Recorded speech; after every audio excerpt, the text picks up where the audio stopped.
اپنی امتیوں میں اعلان فرما دیجئے کہ ہماری وساطت سے، ہمارے توسل سے، ہمارے ذریعے سے اللہ تعالیٰ نے تمہیں بے شمار نعمتیں عطا کی۔ ہمارے ذریعے سے تمہیں نماز ملی، ہمارے ذریعے سے روزہ جیسی دولت ملی، ہمارے ذریعے سے تمہیں زکوٰۃ جیسی نعمت ملی، ہمارے ذریعے سے تمہیں حج ملا، ہمارے ذریعے سے تمہیں قرآن ملا، ہمارے ذریعے سے تمہیں عرفان ملا، ہمارے ذریعے سے تمہیں رحمان ملا۔ اس لیے اس کے باوجود جو کچھ بھی اللہ تعالیٰ نے ہمارے توسط سے تجھے عطا کیا ہے، دنیا اور آخرت کی سعادت مندیاں عطا کی ہیں، اس کے باوجود میں اس پر تجھ سے کوئی اجرت طلب نہیں کرتا، کچھ دنیاوی مال و دولت نہیں چاہتا، اگر چاہتا ہوں تو صرف یہ کہ تم میرے اہل بیت سے محبت کرو۔ اللہ تعالیٰ ارشاد فرماتا ہے قُلْ لَا أَسْأَلُكُمْ عَلَيْهِ أَجْرًا إِلَّا الْمَوَدَّةَ فِي الْقُرْبَى، اے محبوب آپ اعلان فرما دیجئے کہ میں تجھ سے کسی طرح کا اجر نہیں مانگتا، میں تجھ سے صرف اہل بیت کی محبت مانگتا ہوں۔ برادران اسلام، میں نے جس آیت کریمہ کی تلاوت کی ہے اس میں دو الفاظ زیادہ توجہ کے قابل ہیں، ایک لفظ ہے رجس اور دوسرا ہے اہل بیت۔ رجس کس کو کہتے ہیں؟ علماء کرام فرماتے ہیں کہ رجس ہر طرح کی گندگی کو کہا جاتا ہے، اور اس کے بارے میں مختلف اقوال ہیں، غلط اور باطل نظریات کو بھی رجس کہا جاتا ہے۔ اس لیے علماء کرام اس کا ترجمہ یہی فرماتے ہیں کہ اللہ تبارک و تعالیٰ اے نبی کے گھر والوں تمہیں ہر طرح کی گندگی سے پاک کرنا چاہتا ہے، چاہے وہ عقائد کی گندگی ہو، چاہے وہ جسمانی گندگی ہو، چاہے نظریات کی گندگی ہو، چاہے ظاہری گندگی ہو، چاہے باطنی گندگی ہو، اللہ تبارک و تعالیٰ تمہیں ہر طرح کی گندگیوں سے پاک کر دیتا ہے۔ بے شک۔ برادران اسلام، اس کے بعد اس میں دوسرا لفظ آیا اہل بیت۔ اہل بیت سے کون لوگ مراد ہیں؟ تو اس میں مختلف اقوال اس میں بھی ہیں، مگر اس کے باوجود متعدد صحیح حدیث سے یہ بات ثابت ہے کہ اہل بیت سے مراد حضرت علی مرتضیٰ، خاتون جنت حضرت فاطمہ زہرا، حضرت امام حسین، امام حسن اور خود نبی پاک صلی اللہ علیہ وسلم کی ذات بابرکات ہے۔ کیونکہ حدیث پاک میں آتا ہے کہ ایک مرتبہ نبی پاک صلی اللہ تعالی علیہ وسلم تشریف لائے، اس حال میں کہ آپ کے ساتھ علی مرتضیٰ بھی تھے، حضرت فاطمہ زہرا بھی تھیں، امام حسن بھی تھے، امام حسین بھی تھے، اور سب ایک دوسرے کا ہاتھ پکڑے ہوئے تھے۔ کاشین اقدس میں داخل ہوئے، حضرت علی مرتضیٰ اور خاتون جنت فاطمہ زہرا رضی اللہ تعالی عنہما کو رسول اللہ صلی اللہ تعالی علیہ وسلم نے اپنے بالکل سامنے بیٹھایا، اور اپنے داہنے ران پر امام حسن کو بیٹھایا، اور بائیں زانو مبارک پر امام حسین کو بیٹھایا،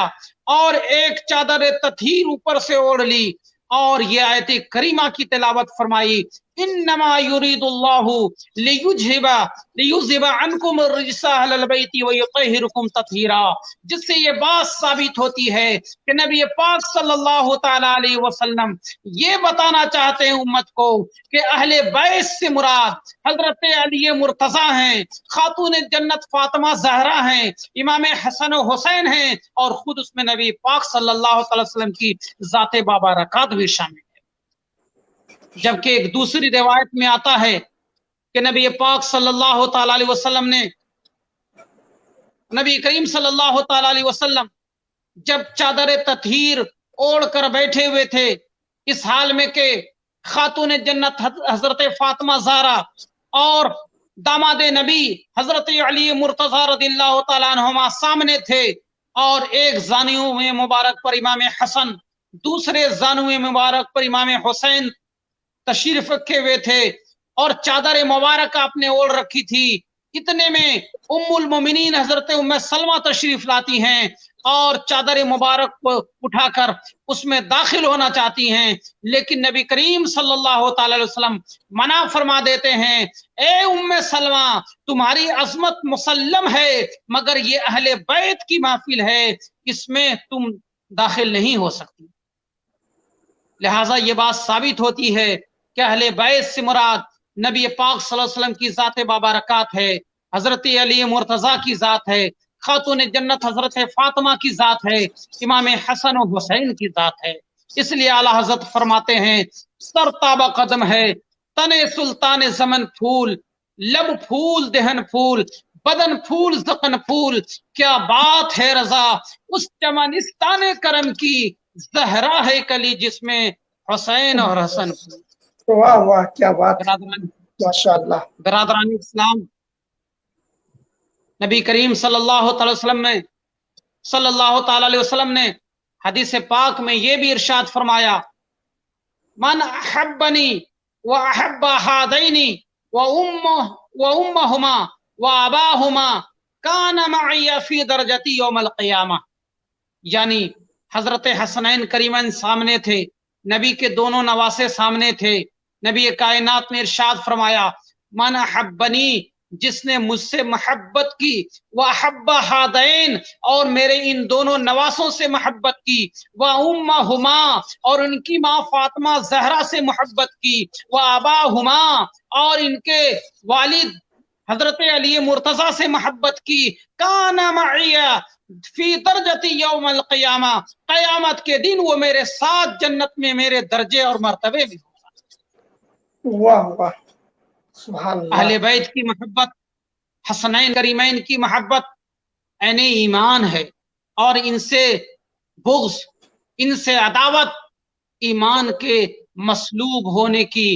قوی دلیل ہے۔ برادران اسلام، نبی پاک صلی اللہ تعالی وسلم اپنے نواسے امام حسین سے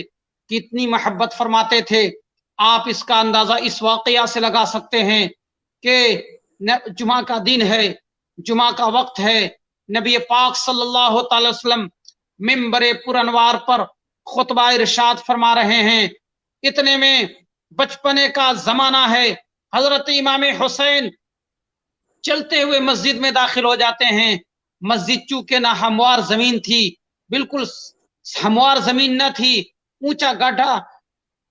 ایریا تھا، جس کی وجہ سے حضرت امام حسین چلتے تھے اور گر جاتے تھے، چلتے تھے اور ٹک جاتے تھے۔ نبی کائنات صلی اللہ تعالی وسلم نے خطبہ کو چھوڑ کر آگے بڑھے اور حضرت امام حسین کو اپنے گود میں اٹھا لیا۔ آپ غور کیجئے، جمعہ کا خطبہ ہے جو نبی کریم صلی اللہ تعالی وسلم دے رہے ہیں، لیکن نبی اپنے نواسے سے کتنی محبت فرماتے ہیں کہ خطبے کو ترک فرماتے ہیں اور امام حسین کو گرنے سے بچا لیتے ہیں اور جا کر اٹھا لیتے ہیں۔ نبی پاک صلی اللہ تعالی وسلم امام حسین سے کتنی محبت فرماتے تھے، اس کا اندازہ آپ اس واقعہ سے بھی لگا سکتے ہیں کہ نبی پاک صلی اللہ تعالی علیہ وسلم نماز ادا فرما رہے ہیں، سجدے کی حالت میں ہیں، سجدے میں ہیں، امام حسین جاتے ہیں، نبی پاک صلی اللہ تعالی وسلم کی پشت مبارک پر سوار ہو جاتے ہیں، نبی پاک صلی اللہ تعالی علیہ وسلم تسبیح بڑھا دیتے ہیں، سجدہ طویل فرما دیتے ہیں، سجدے کو لمبا کر دیتے ہیں کہ کہیں ایسا نہ ہو کہ سجدے سے میں سر اٹھاؤں، میرا نواسا زمین پر گر جائے اور انہیں کسی طرح کی تکلیف پہنچ جائے۔ نبی پاک صلی اللہ تعالی وسلم اپنے سر کو سجدے سے نہیں اٹھاتے ہیں، امام حسین کو کسی طرح کی چوٹ نہ پہنچ جائے، اس مقصد کے پیش نظر۔ اسی لیے شیخ الاسلام والمسلمین سیدنا سید مدنی میاں اشرف ارشاد فرماتے ہیں، سبط نبی ہے پشت نبی پر اور سجدے کی حالت ہے، آقا نے بھی تسبیح بڑھا دی، بیٹا ہی کچھ ایسا ہے۔ نبی پاک صلی اللہ تعالی علیہ وسلم ایک حدیث پاک میں ارشاد فرماتے ہیں، من مات علی حب علی محمد مات مومنا ومن مات علی بغض علی محمد مات کافرا۔ نبی پاک صلی اللہ تعالی علیہ وسلم کیا ارشاد فرما رہے ہیں کہ جو من مات علی حب علی محمد، جو آل محمد یعنی محمد عربی صلی اللہ تعالی وسلم کی اولاد کی محبت دل میں بسا کر مرتا ہے وہ مومن ہو کر مرتا ہے، اور جو اہل بیت اور اولاد رسول سے بغض و عداوت دل میں لے کر مرتا ہے وہ کافر ہو کر مرتا ہے۔ اللہ اکبر! آپ غور فرمائیے، اللہ کے نبی نے حدیث کے اس کلمات سے کتنی بڑی بات کہہ دی کہ امام حسین سے محبت کتنی بڑی مومن ہونے کی دلیل ہے، امام حسن سے محبت کرنا کامل مومن ہونے کی دلیل ہے۔ نبی پاک صلی اللہ تعالی علیہ وسلم نے ان کلمات سے ہمیں کیا سبق دیا؟ گارنٹی دے دی، ضمانت عطا کر دی کہ اگر اہل بیت کی محبت تمہارے دلوں میں ہے تو یقیناً مومن ہو کر مرو گے۔ تھوڑی سی اس کی میں تشریح کرنا چاہتا ہوں میرے بھائیوں۔ اللہ تبارک و تعالیٰ نے ہمیں نماز پڑھنے کا حکم دیا ہے، ارشاد خداوندی ہے اقیم الصلاۃ، نماز قائم کرو۔ اللہ تبارک و تعالیٰ نے ہمیں روزہ رکھنے کا حکم دیا ہے، ارشاد باری تعالیٰ ہے کہ جو شخص رمضان کا مہینہ پائے تو روزہ ضرور رکھے۔ اللہ تبارک و تعالیٰ نے ہمیں زکوٰۃ دینے کا حکم دیا ہے، ارشاد باری تعالیٰ ہے آتوا الزکاۃ، زکوٰۃ ادا کرو۔ اللہ تبارک و تعالیٰ نے ہمیں حج کرنے کا حکم دیا ہے، ارشاد باری تعالیٰ ہے کہ جس آدمی کو استطاعت ہو حرمین طیبین کی زیارت کی تو اس پر حج کرنا فرض ہے، اپنے حج کو مکمل کرو۔ اللہ تبارک و تعالیٰ نے ان عبادات کو ادا کرنے کا حکم ضرور دیا ہے، مگر نماز ادا کرنا ضروری ہے۔ نماز اللہ تعالیٰ کی عبادتوں میں سب سے اور کیجئے۔ اللہ تبارک و تعالیٰ نے نماز کا حکم ضرور دیا ہے، روزے کا حکم ضرور دیا ہے، زکوٰۃ کا حکم ضرور دیا ہے، حج کا حکم ضرور دیا ہے، مگر ضمانت کی کوئی بات نہیں آئی ہے کہ تم نماز پڑھ لو گے تو مومن ہو کر مرو گے۔ اگر ایسی ضمانت دے دی ہوتی تو یہ عقائد باطلہ کے پجاری جو دل میں نبی سے عداوت رکھتے ہیں، زبان سے نبی کی محبت کا اظہار کرتے ہیں، وہ جو کہتے ہیں جو محمد اور علی ہیں وہ کسی چیز کے مالک و مختار نہیں۔ ارے نبی کو اگر غیب کا علم ہے تو ایسا علم تو بچوں، پاگلوں، جانوروں کو بھی حاصل ہے۔ ملک الموت کو اگر علم ہے تو نبی کائنات صلی اللہ تعالی وسلم سے زیادہ علم ہے۔ جو لوگ یہ کہتے ہیں کہ نبی کا نماز میں خیال لانا گدھے اور کھچروں کے خیال میں ڈوب جانے سے بدرجہ بدتر ہے، ایسے عقائد باطلہ والے جو سجدے پہ سجدہ کرتے ہیں، گھٹے پہ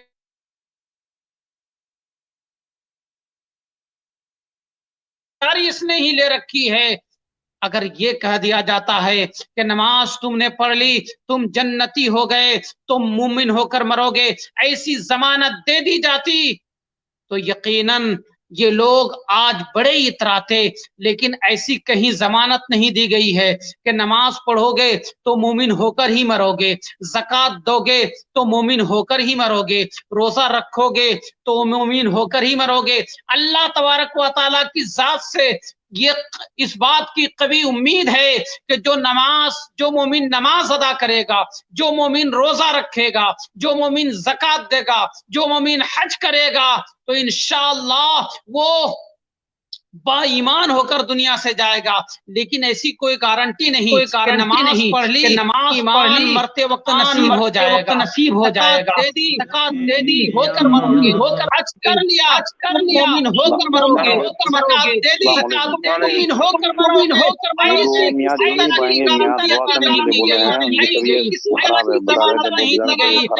قربان جائیے ہمارے نبی ارشاد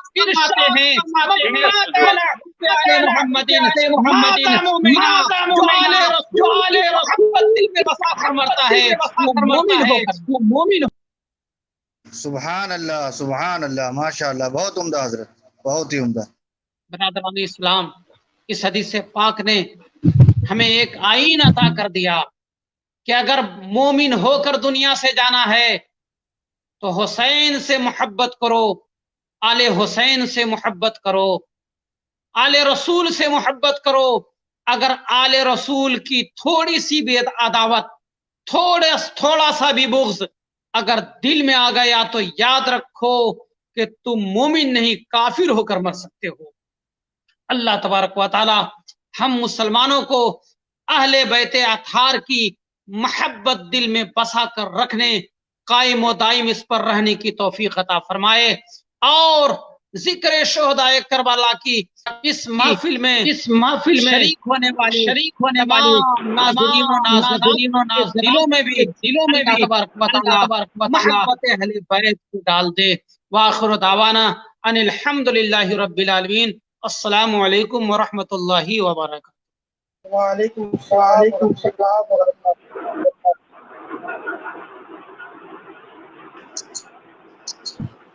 وعلیکم السلام ورحمۃ اللہ وبرکاتہ۔ بہت ہی عمدہ خطاب ناظرین، آپ نے سنا جیسا میں نے کہا کہ حضرت کا کتاب نایاب بڑا شاندار ہوتا ہے۔ حضرت کی